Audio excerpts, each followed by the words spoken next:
Hi friends, welcome to our channel my lifestyle and cooking. First time பார்க்குறீங்கன்னா subscribe பண்ணிவிட்டு பாருங்கள். Friends, நம்ம இன்றைக்கி உடம்புக்கு குளிர்ச்சி தரக்கூடிய ஒரு ஹெல்த்தியான பிரேக்ஃபாஸ்ட் ரெசிபி தான் பார்க்க போகிறோம். ரொம்ப சூப்பரான டேஸ்ட்டாக இருக்கும். ரொம்ப ஈஸியாகவும் செஞ்சிடலாம். வாங்க இது எப்படி பண்ணலான்னு பார்க்கலாம். இது செய்கிறதுக்கு ஒரு பாத்திரத்தில் 250 ml கப்பில் 3/4 கப் அளவுக்கு ஜவ்வரிசி எடுத்துருக்கிறேன். இந்த மாதிரி மாவு ஜவ்வரிசி எடுத்துக்கோங்க. இதை கஞ்சி ஜவ்வரிசின்னு சொல்லுவாங்க. இப்போ இதை ஒரு 2 நேரம் நல்லா கழுவிட்டு தேவையான அளவு தண்ணி சேர்த்து இதை ஊற வச்சிடலாம். குறைஞ்சது அரை மணி நேரம். நீங்கள் காலையில் செய்கிறதா இருந்தால் ஓவர் நைட் கூட நீங்கள் ஊற வச்சு எடுத்துக்கலாம். இப்போ இது இருக்கட்டும். அடுத்ததாக ஸ்டவ்வில் ஒரு கடாய் எடுத்து வச்சுருக்கிறேன். இதில் ஒரு டேபிள் ஸ்பூன் போல் எண்ணெய் சேர்த்துக்கலாம். இதில் எண்ணெயோ நெய்யோ எது வேணாலும் சேர்த்துக்கலாம். நல்லா எண்ணெய் சூடானதுக்கப்புறமா ஒரு 2 டேபிள் ஸ்பூன் போல் வேர்க்கடலை சேர்த்துருக்கிறேன். சேர்த்து நல்லா வறுத்தெடுத்துக்கலாம். கடலெல்லாம் நல்லா வறுபட்டு வந்ததுக்கப்புறமா வேறு பிளேட்டுக்கு மாற்றி எடுத்துக்கலாம். அடுத்ததாக இதிலையே ஒரு 3/4 கப் போல் மக்கானா சேர்த்துருக்கிறேன். தாமரை விதை இருந்தால் சேர்த்துக்கோங்க, இல்லைன்னா ஸ்கிப் பண்ணிக்கோங்க. தாமரை விதையில் நிறையவே ஹெல்த் பெனிஃபிட்ஸ் இருக்குது. முக்கியமாக எலும்பை உறுதியாக்குறதுக்கும் செரிமானத்தை மேம்படுத்துறதுக்கும் இது ரொம்பவே ஹெல்ப்ஃபுல்லாக இருக்கும். இப்போ இதெல்லாம் எல்லா கடைகள்லையுமே ஈஸியாக கிடைக்குது. கிடச்சிதுன்னா சேர்த்துக்கோங்க. தாமரை விதை நல்லா அந்த கிறிஸ்பி ஆகிற மாதிரி வறுத்தெடுத்துக்கோங்க. இந்த மாதிரி வறுபட்டு வந்ததும் இதையுமே நம்ம வேறு பிளேட்டுக்கு மாற்றி எடுத்துக்கலாம். அடுத்ததாக சேம் கடாயிலேயே எக்ஸ்ட்ரா இப்போ ஒரு டேபிள் ஸ்பூன் போல் எண்ணெய் சேர்த்துருக்கிறேன். ஓவராலாக அந்த ரெசிபிக்கு 2 டேபிள் ஸ்பூன் போல் தான் எண்ணெய் தேவைப்படும். எண்ணெய் நல்லா சூடானதுக்கப்புறமா அரை டீஸ்பூன் போல் ஜீரகம் சேர்த்துருக்கிறேன்.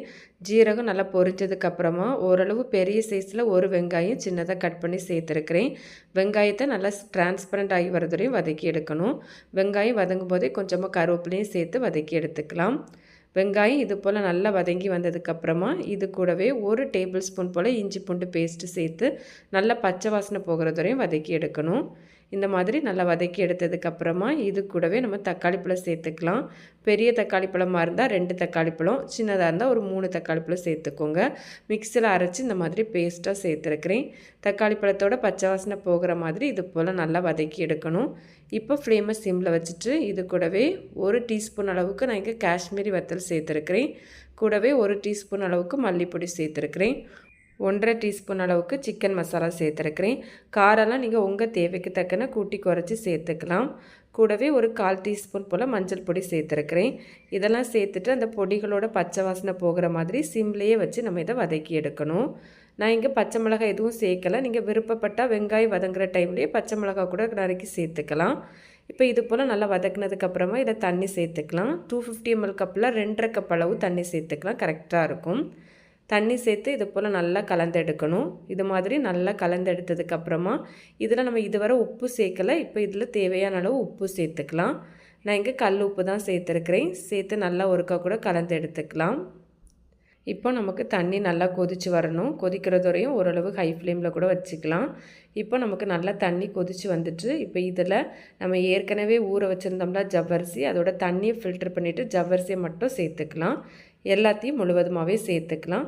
சேர்த்து நல்லா இது போல் ஒருக்கா கலந்து எடுத்துக்கோங்க. நமக்கு ஜவ்வரிசியெல்லாம் நல்லாவே வெந்து வரணும். நல்லா டிரான்ஸ்பரண்ட் ஆகி வந்ததுமே உங்களுக்கு பார்த்தாலே தெரியும். அப்பப்போ இந்த மாதிரி கலந்து எடுக்கணும். ஏன்னா சில டைமில் அடி பிடிக்கிறதுக்கு சான்ஸ் இருக்குது. நீங்கள் இது கூடவே பாசிப்பருப்பு சேர்த்து செய்யலாம். அது இன்னும் கொஞ்சம் கூட ஹெல்த்தியாக இருக்கும். நம்ம ஜவ்வரிசியை ஊற வச்சு தான் சேர்த்துருக்குறோம். அதனால் சீக்கிரமாகவே வெந்து வந்துடும். ஜவ்வரிசிலையுமே நிறைய கால்சியம், மெக்னீசியம், இரும்பு சத்து இருக்கிறனால எலும்போட அடர்த்தி அதிகரிக்கிறதுக்கும் செரிமானத்தை மேம்படுத்துறதுக்கும், அதுவும் இந்த மாதிரி வெயில் காலங்கள்லாம் சாப்பிடும்போது உடல் சூட்டை தணிக்கிறதுக்குமே இது ரொம்ப பயனுள்ளதாக இருக்கும். இப்போ நமக்கு ஜவ்வரிசி எல்லாமே நல்லா வெந்து வந்துட்டு இப்போ இதில் நம்ம ஏற்கனவே வறுத்து மாற்றி வச்சுருந்தோம்ல வேர்க்கடலை, மக்கானா அதெல்லாம் இதில் சேர்த்துக்கலாம். சேர்த்துட்டு நல்லா இது போல் கலந்து எடுத்துக்கலாம். இந்த மாதிரி கலந்து எடுத்ததுக்கப்புறமா கடைசியாக இதில் கொஞ்சமாக மல்லி இலை பொடிசாக நறுக்கி சேர்த்துருக்கிறேன். சேர்த்து நல்லா கலந்து எடுத்துகிட்டு ஸ்டவ் ஆஃப் பண்ணிடலாம். ஸ்டவ் ஆஃப் பண்ணதுக்கப்புறமா பாதி லெமன் ஜூஸ் எடுத்து வச்சுருக்கிறேன். அதையும் இதில் சேர்த்து நல்லா கலந்து எடுத்துக்கலாம். அவ்வளோதான், சூப்பர் ஹெல்த்தியான ஒரு பிரேக்ஃபாஸ்ட் இது. முக்கியமாக இந்த வெயில் காலங்கள்லாம் சாப்பிட்றதுக்கு ஏற்ற ஒரு உணவு. கண்டிப்பாக ட்ரை பண்ணி பாருங்கள். சுவையுமே ரொம்ப ரொம்ப சூப்பராக இருக்கும். ஒரு பவுல் சாப்பிட்டாலே வயிறு ஃபுல்லாயிரும். கண்டிப்பாக நீங்களும் இந்த ரெசிபியை ட்ரை பண்ணி பாருங்கள்.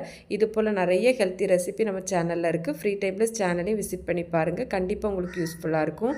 ட்ரை பண்ணி பார்த்துட்டு உங்களுக்கு எப்படி வந்ததுன்னு மறக்காமல் கமெண்ட்ஸ் பண்ணுங்கள். ரெசிபி வீடியோ கண்டிப்பாக உங்களுக்கு பிடிக்கும். பிடிச்சிருந்தால் லைக்கோட ஹைப்பும் பண்ணிவிட்டு சப்ஸ்கிரைப் ஷேரும் பண்ணுங்கள் ஃப்ரெண்ட்ஸ். தேங்க்ஸ் ஃபார் வாட்சிங். பாய்.